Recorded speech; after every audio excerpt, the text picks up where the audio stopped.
गोपाळ कृष्ण भगवान की जय. मागच्या भागामध्ये आपण पाहिले की ब्रह्मदेवानी राजा महाभिषाला का शाप दिला. आता पुढे महाभिषाला याप्रमाणे संयमाचा त्याग करताना पाहून गंगा देखील त्या सभेतून निघून गेली. वाटेमध्ये अष्टवसू भेटीसाठी आले. अष्टवसूंचे मलिन तेजहीन शरीर पाहून गंगेने त्यांच्या अशा अवस्थेची विचारणा केली असता अष्टवसू म्हणाले की हे गंगे, महर्षी वसिष्ठ संध्योपासनेमध्ये मग्न असताना आम्ही बलपूर्वक त्यांच्या कामधेनूचे हरण केले.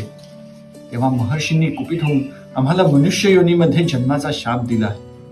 हे अपगा श्रेष्ठ गंगे, आमची तुला विनंती आहे की तू मृत्यूलोकी मनुष्य पत्नी बनून तुझ्या उदरातून आम्हाला जन्म दे. यावर गंगा म्हणाली, मनुष्यलोकी असा कोणता नरश्रेष्ठ आहे जो तुमचा पिता बनण्यास योग्य आहे. यावर अष्टवसू म्हणाले, हे शुभे, नृपश्रेष्ठ राजा प्रतिपांचा पुत्र राजा शांतनु हा साधू पुरुष असेल, त्यामुळे तोच आमचा पिता बनण्या योग्य आहे.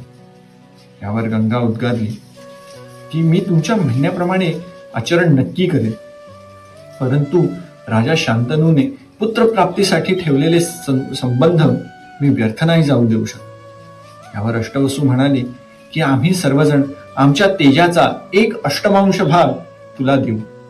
त्या तेजातून जो पुत्र जन्माला येईल तो राजाच्या इच्छेप्रमाणे महापराक्रमी महावीर असेल.